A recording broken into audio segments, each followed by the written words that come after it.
So let's talk about how to lose weight. Some of you may know about the fitness journey that I've taken. Its trials and tribulations, and the culmination of that being a growing passion for fitness and health, study of human anatomy, and design and construction of the Workout Ways business.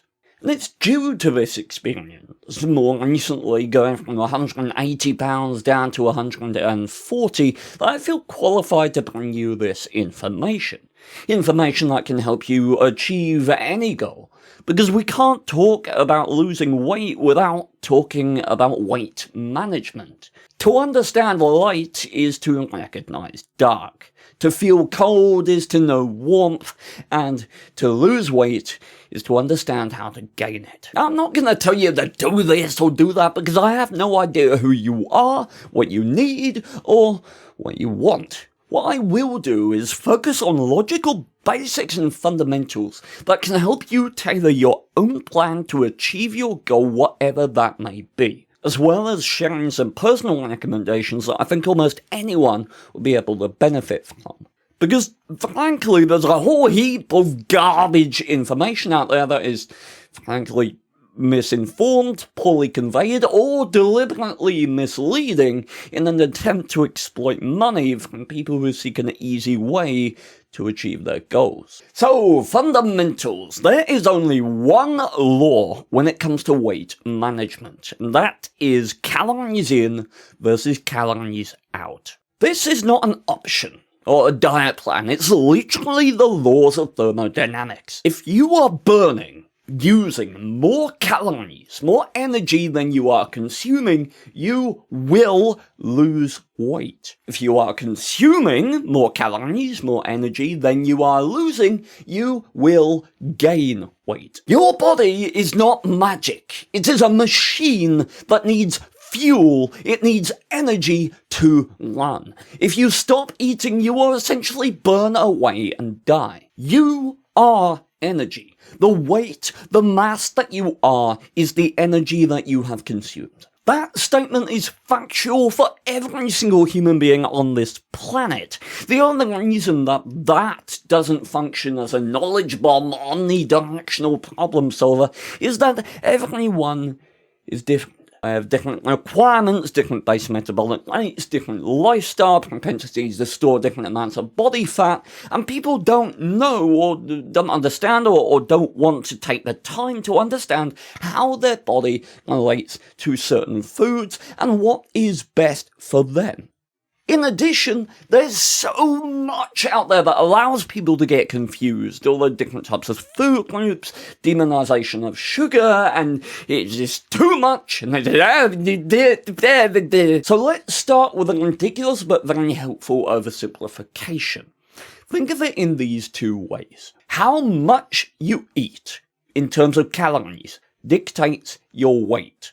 What you eat, your macros, so your protein, your carbohydrates, your fats, and your lifestyle choices dictate your body composition, or how that weight is stored on your body.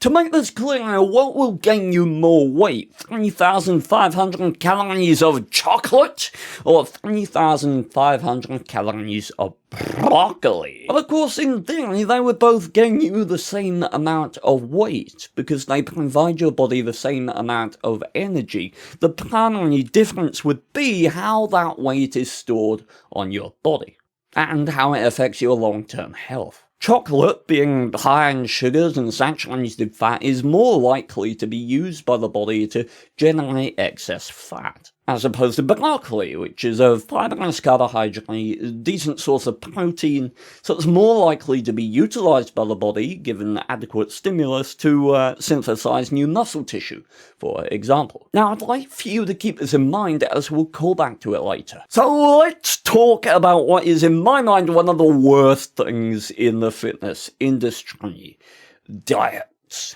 Don't go on a diet, you dense dickhead.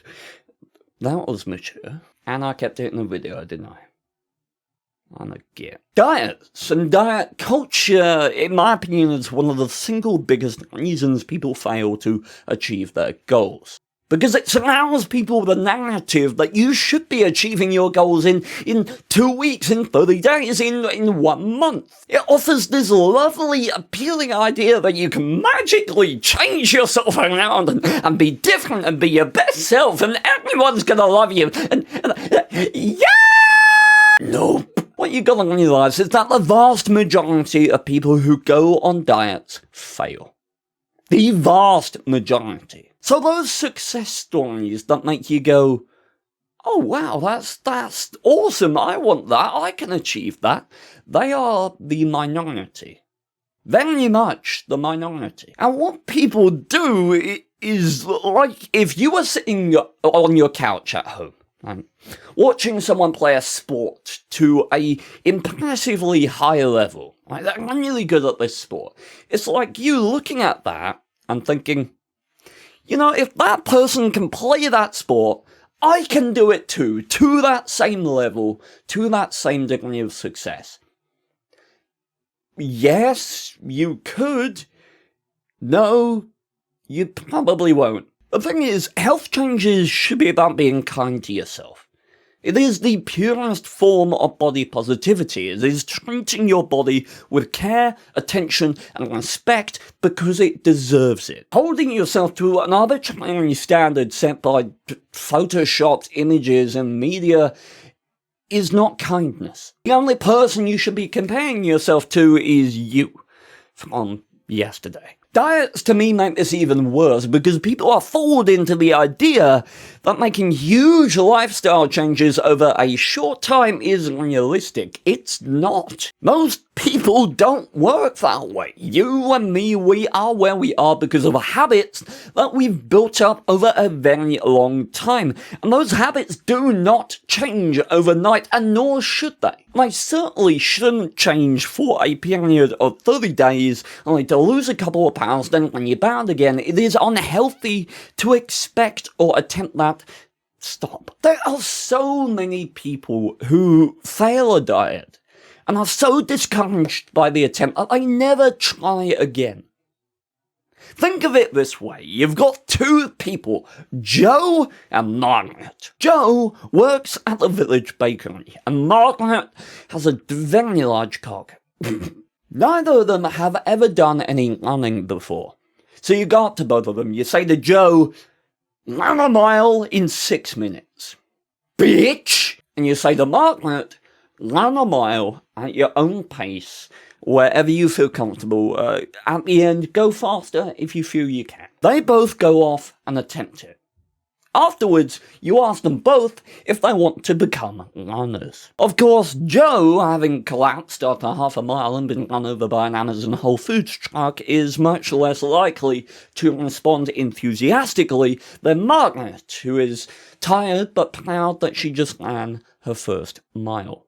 My point is that if you're someone who's attempted dieting before and found that it didn't work or you didn't stick to it, you likely didn't fail because you can't do it.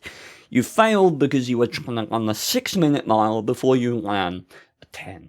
What we should all strive for is finding a relationship with our food and lifestyle that is healthy and sustainable, that you can see yourself doing for the rest of your life. Not 30 days, not 2 months, not whatever arbitrary time period, forever. That is the goal. Your health is a marathon. It is not a sprint. You are investing every single day, every minute of every day, you are investing for the quality of the rest of your life. So don't visualize a month from now, 2 months, 3 months. Instead, think about where you're going to be 2, 5, 10 years down the line. And start making small, modest changes, because small changes matter. Get a low-fat version of your favourite food. Get some brown, high-fibre pasta or brown bread instead of white, or water instead of a soft drink. Small changes matter, because at the end of the day, our lives are a collection of small things that come together to be very, very big. Let's talk about why people fail. And I've got 3 reasons here, and I quite like this because you can pick any one of these reasons and see how it could be caused by the other 2. We've got unrealistic expectations, lack of conviction, and lack of esteem. Expectations we've already covered, and the lack of esteem I think ties into it very heavily. People think that losing weight is hard because they've made it so much harder. They hold themselves to ridiculous standards. Think of it like this: the quicker you run a marathon, the less likely you are to make it to the end. Be kind to yourself. Let's estimate there's 3,500 calories in 1 pound of fat. That's certainly up for debate, by the way, but in my experience, it's a decent estimate. Let's be modest and say that by making some very small changes to your food choices, you consume 500 less calories in 1 week. Over 5 years, just by the math, you'll lose 37 pounds from a very small adjustment. In 10 years, 74 pounds. Did maths in my head. Small changes matter in the grand scheme of things. And more importantly, small changes are realistic and sustainable. They build on each other. If you've built up a load of habits that have got you into an unhealthy state, trying to change all of them at once is like trying to push a boulder up a hill. Making small changes allows you to take a chisel to that boulder and take small bits off of it and move it more easily. Like with many other problems, breaking something big down into small, easily manageable problems makes it easier to confront. The lack of esteem can again stem from the other 2 issues, one of which is hopefully alleviated by this video. I'm not saying making positive change is easy, it's not. But it doesn't have to be horrible. You and I deserve healthy bodies. We deserve to treat our body with care and respect because we only get one.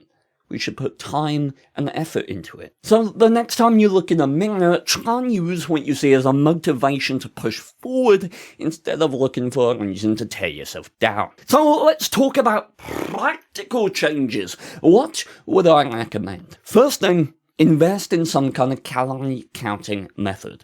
I personally use an app called MyFitnessPal, which I found to be really good. It allows me to customize my own meals and save them, track my macros, total calories, it allows me to add exercise, and if I put in my information, gives me an estimate of how many calories I have to eat to head towards a certain weight.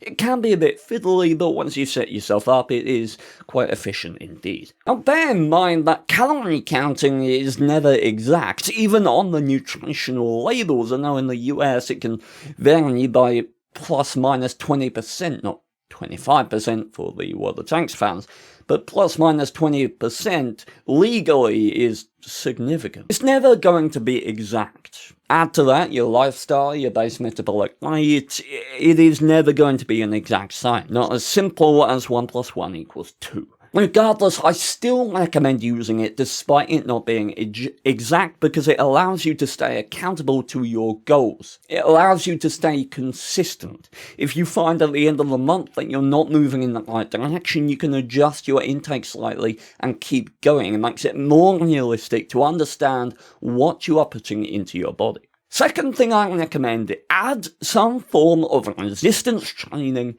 to your week. This doesn't have to be pumping iron like the Rock, but muscle burns significantly more calories per pound than fat. So if you have more muscle, you can actually eat more without gaining weight, and more food is always nice. In addition, giving your body a reason to retain and synthesize new muscle will make it more likely to use what you're putting into it to build muscle, resulting in less fat being stored on your frame. Now, I do recommend looking into my website, which is Workout Ways, in the description. It has resistance training programs that are incredibly flexible, designed for all skill levels. There are variations for home or the gym, no equipment or full equipment, and each program comes with access to a program resources page which contains a read-through guide of your program, form guides for every single exercise, and full video workout guides all organized in one page so you never feel lost during a workout. Again, a link to that in the description. Third, add some consistent activity. Now, a lot of people say this, but I want to be clear, this should be something that you enjoy. Could be swimming, could be tennis, could be whatever. For me, I like brisk walking. It's a great low-impact exercise that I can do every single day. Get yourself a pair of headphones or audiobook that you enjoy and go for a 30-minute walk. The important thing is to make it something that you look forward to.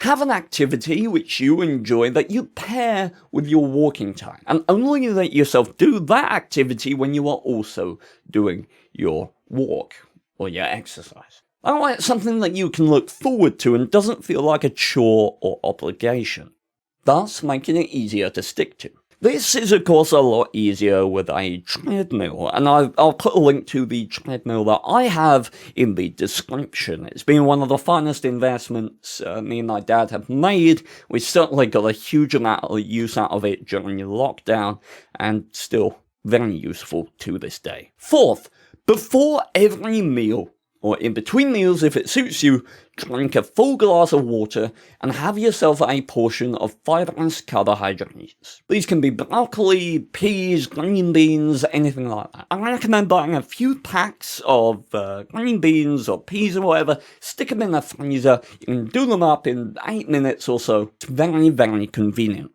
A lot of people have diets that are criminally lacking in fibre. In addition to that, a lot of these foods are calorically sparse, meaning they contain very few calories for the amount of physical space that they actually occupy, meaning that they can very much help you to feel full and to stop eating. Thus, you'll find it easier to lose weight as you're not tempted to fill up on calorically dense unhealthy food. This is where we call back to the earlier example of 3,500 calories of broccoli versus 3,500 calories of chocolate. You must understand that the weight of the food itself and the weight that your body will gain from consuming it are entirely different things. This is counterintuitive, but it's due to caloric density. Take 1 pound of broccoli versus 1 pound of honey. 1 pound of broccoli has about 154 calories, whereas that same 1 pound of honey has 1,379. So even though you've consumed the same physical weight, the energy that that food is providing to your body is vastly different. And your body is energy. A balance of energy consumed to energy lost. Bottom line, consuming a good portion of fibrous carbohydrates before a meal is going to help you feel full, it's going to help stop overeating, control cravings, and will help you feel satiated. Fifth, be aware that your weight fluctuates. If you're a heavy individual, your water retention weight, which is impacted heavily by your diet, can vary by a surprising amount. Now, I suggest weighing yourself once a week, but don't make huge adjustments upon seeing a higher number than expected. Just make small adjustments until generally over the month you are moving in the right direction. Last thing is, be kind to yourself. I think you should invest in your body, because you only get one, and I think you should take care of it. Well, that's for you, not to meet anyone else's standard. Take your time and hold yourself accountable to your own goals, not anyone else's. And goddamn achieve them, because you have the power to do that. Remember, this is not an exact science. Do not be discouraged if you don't get it right in the first 30 days, 2 months, 3 months. It takes time. It takes time to understand how you relate to your food. What is the best practice for you personally? Don't be afraid to make adjustments and keep trying until you get it right. Failure is not a reason to stop, because if recognized in a mature fashion, failure just makes us more likely to succeed if we try again. I've hopefully educated you about hard and fast rules. It's up to you to work within this new knowledge and understanding and set your own goals and achieve them. Best of luck to you, and if you do wish to look at the resistance programs on workoutways.co.uk, I have my final recommendation because I made them. So, link in the description for that, and thank you very much for watching. Best of luck.